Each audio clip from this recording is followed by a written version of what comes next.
Today we're driving the 2022 Volvo C40 Recharge. This is the slightly more stylish looking coupe-like version of the Volvo XC40 Recharge, which is Volvo's fully electric crossover. This has 408 horsepower. It has two motors, front and rear. It can get about 226 miles per charge. Kind of on the conservative side if you're asking me, but a decent amount of range. Costs just shy of $60,000. You can DC fast charge this from 10 to 80% in about 37 minutes. It's a pretty stylish, attractive looking crossover with some serious performance. Let's walk you around this new C40 Recharge, show you what it looks like inside and out. We'll take it for a drive, and I'll give you guys some thoughts on what it's been like to live with this week. Let's start on the interior. So we've driven some cars from Polestar recently, namely the Polestar 2, spent quite a bit of time in that, and this shares quite a bit with the Polestar 2. We have the new Android operating system here for our infotainment, so we get native Google Maps, which is very nice, and Google Voice, all works very well. Oh, and before we get started, there's no start button in this C40 Recharge. All you do is just put the brake on, put it into reverse or drive, and you're off. But since we're not going anywhere just yet, we'll put it in park. So, we have some differences in this infotainment between the Polestars that we've driven. And I've got to say, I actually prefer the Polestar infotainment a little bit better. It seems to be a little bit more user-friendly. This C40's screen has a lot of small icons and small buttons, and it's very simplified. There are really not a lot of menu options in here. You get one drive mode, off-road mode. You can turn on steering assist with pilot assist or not have it on. And you can turn on one pedal drive or set your steering feel to firm. We'll experiment a little bit with that today in this drive. We're charged to 87%. Volvo recommends only charging this C40 Recharge to 90% on a daily use basis, just to save the battery in the long term, because it has 75 kilowatt hours of usable battery capacity, and it has a 78 kilowatt hour battery. Another big downside to this infotainment is we still don't have Apple CarPlay as an option in this C40 right now. Volvo keeps saying that it's coming, but it's not here yet, and could be a downside and a turnoff for some buyers. I personally really like running Waze for my navigation, and even though Google Maps does work really well in this car. Otherwise, we have a pretty straightforward interior, very similar to the XC40. We get a fully digital gauge cluster, a couple different views with that, a more minimal view, and then this view that shows you the map. Similar steering wheel controls, track selection controls, shifter, everything else is pretty much the same as the XC40 and other vehicles. Volvo has kept this very simple and very minimal and very easy to use. Let's walk you around this a little bit. Of course, this is going to shut off as soon as I open the door. We do get a small frunk in this C40, unlike some other electric cars that we've been testing recently. Let's see, where's my release? Here we go. Has a little cover on it. And you can see there's the charge cable. If you connect to a 240 volt charger at your home, you can get this from 0 to 100% in about 9 hours.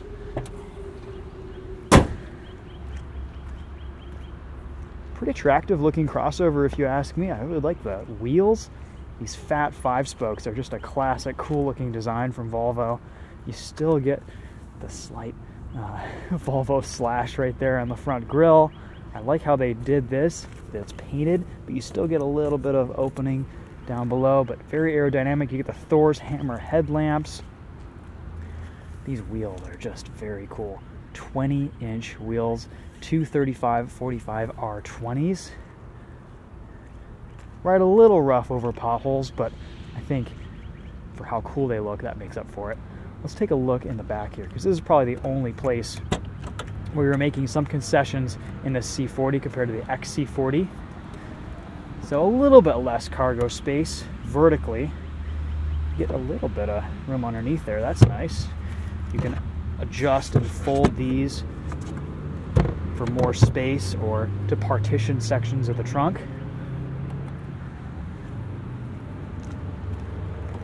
Here's the charge port. I like that there's no cap over that charger. You can just immediately plug it in.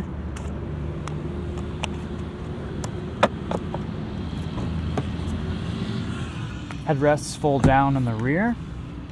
We've got a little cubby here to put some things and a decent amount of rear leg room. This is still a more compact crossover. Do get rear heated seats, 2 USB-C ports, a couple of rear climate control vents. Headroom is still decent. I'm 5'10". I have about 1.5 inches above my head seated here. Lots of room underneath that front driver's seat to put your feet. Just a nice back seat, though not as spacious and not as open and cavernous, especially with headroom as the XC40.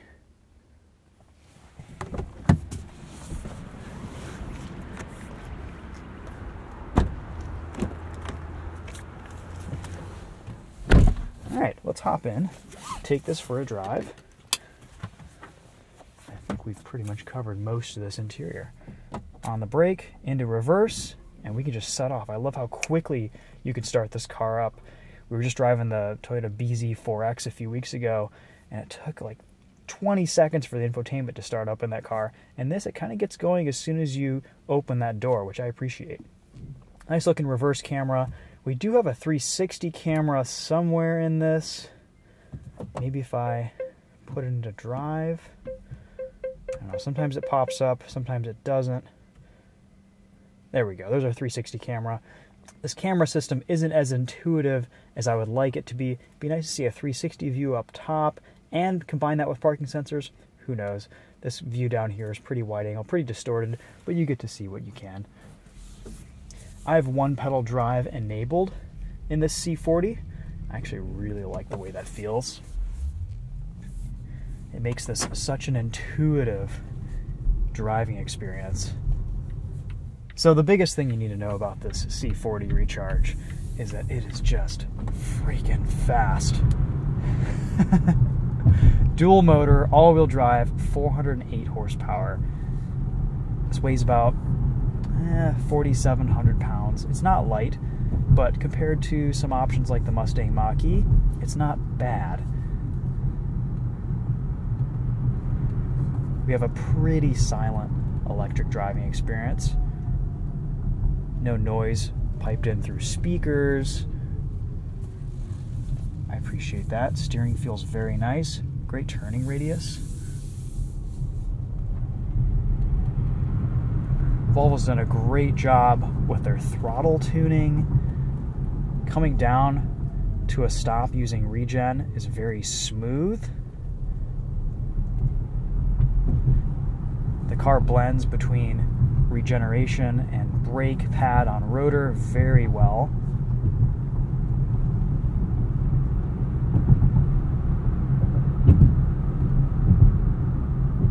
It's a very nice, quiet driving experience.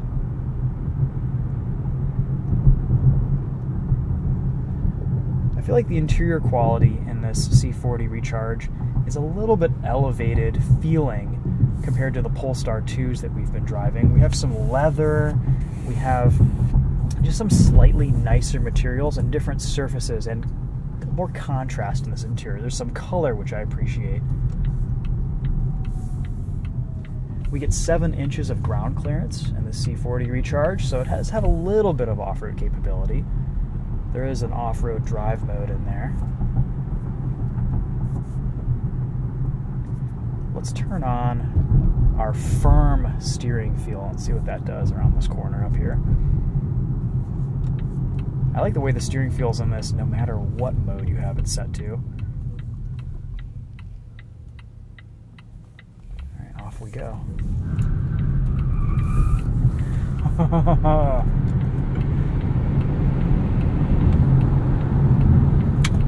Even the brake pedal feels pretty good. Just, guys, there is a ton of performance from the C40.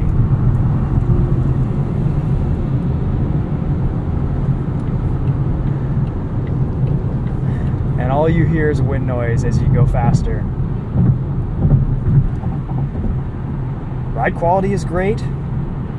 Really nicely damped, a great balance between smoothness and performance. You can see back there that entrance ramp. Cornering ability is really quite nice.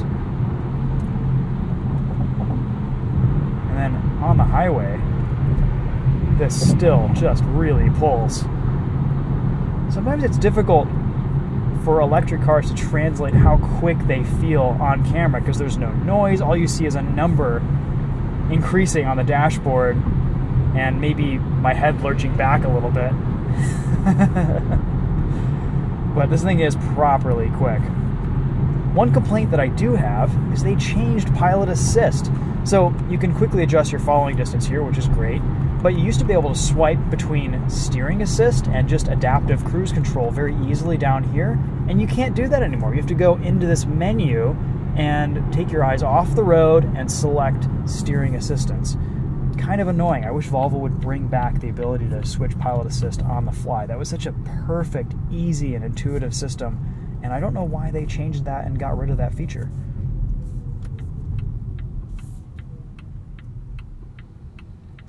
Traction control seems to be pretty liberal in the C40 Recharge. Haven't had it kick in too much this week. Even in rainy weather, this seems to put its power down really well. It operates in the background.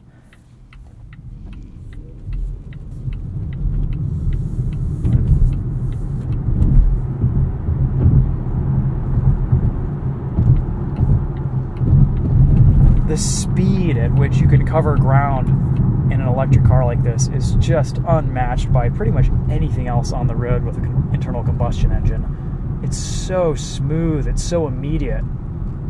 Volvo's done a great job tuning the throttle and calibrating all of your inputs in this car. I'm actually not really noticing that much of a difference between stiff and normal steering feel. Both feel fantastic in my opinion. Alright, let's give you guys a visual representation of the acceleration here.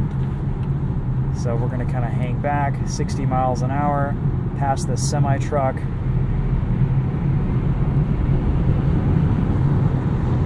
That's pretty good.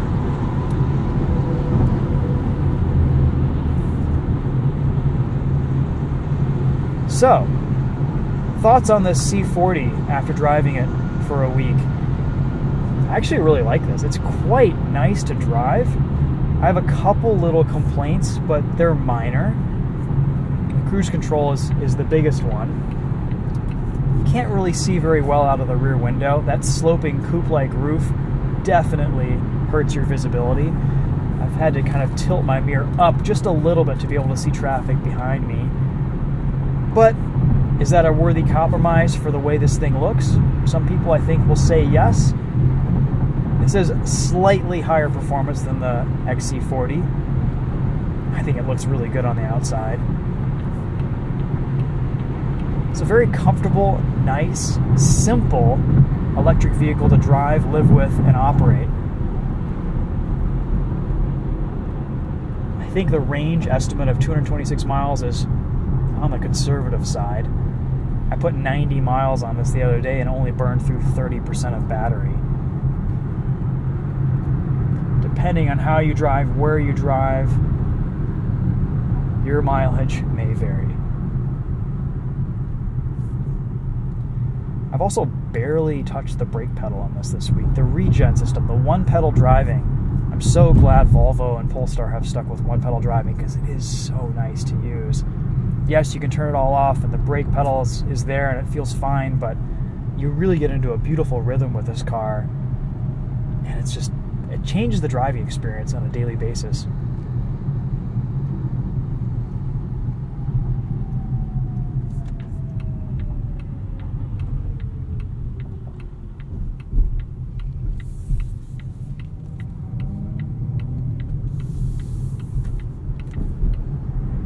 You can just shoot gaps in this car that you wouldn't be able to make in anything else. The responsiveness, the speed, it's pretty amazing. It even rides pretty well on the 20-inch wheels. have pretty rough roads here in Michigan this time of year. There's a little bit more cabin intrusion than there would be on a smaller set of wheels and tires, but I think it's a nice balance. So, cons, they changed pilot assist. I don't like that. There's no Apple CarPlay. You can't really see out of the back. Otherwise, I'm finding this to be a really nice electric car. 60 grand. They're a little bit more available, a little bit cheaper than Tesla's, the Model Y. I think it's built better than the Model Y, and inside there's no rattles. The quality of everything feels much nicer. Maybe not as exciting to drive as the Model Y, but the power and the performance is still here. It's still super impressive. You have a dealer network. You don't get the sweet, sweet Tesla charge network. That's always improving with time. Electrify America, EVgo. All these charge networks they're a little bit unreliable still. You pit them up against Tesla and they fall short, but they're getting better. I would like to have Apple CarPlay though. That is one con. Hopefully Volvo and Polestar can integrate that soon into their cars. Nice looking M5 comp. But you know what? In the real world, this is just as fast as something like that.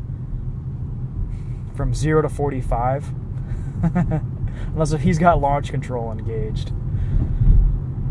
That's pretty cool. This is half the price of that M5 comp. We have a Harman Kardon sound system. Sounds great, as they always do in Volvos. Let's take a quick listen.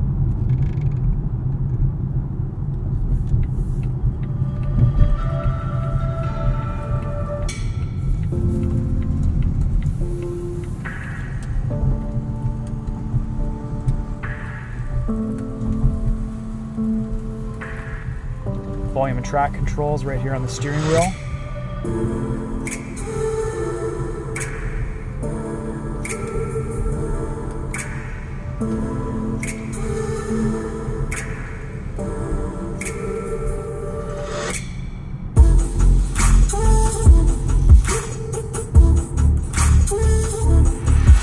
Really nice, beautiful, clear sound. Very deep bass.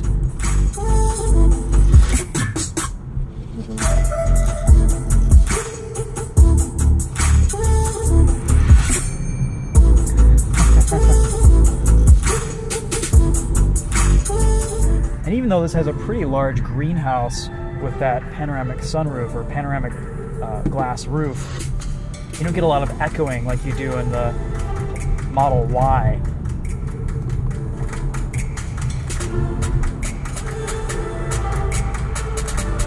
This is a fantastic sound system. Definitely worthy of the $60,000 price tag.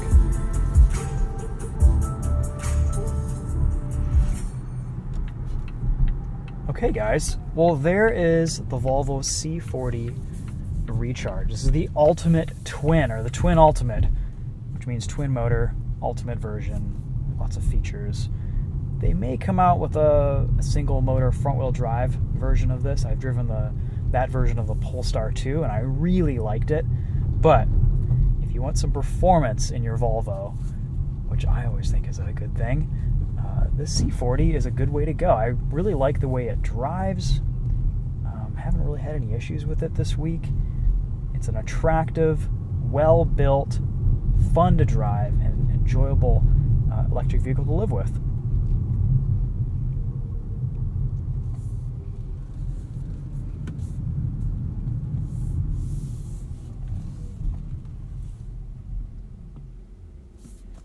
Alright guys, that's it for this one. Thanks for watching. We'll see you guys in the next video. There we go. You got to press the 360 button to see the 360 camera. That makes sense. And then when you're done, you just leave. You just get out of the car. That whole drive, lots of full throttle action. We burned about 9% battery.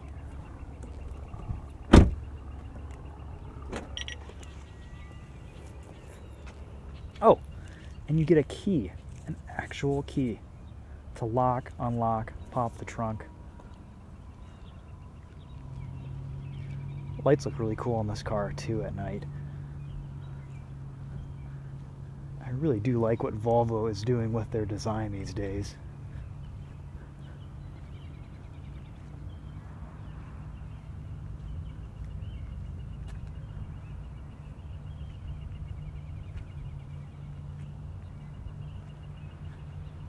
You're seeing a similar spoiler setup on the BZ4X and a couple other EVs now. This must be a very aerodynamic shape.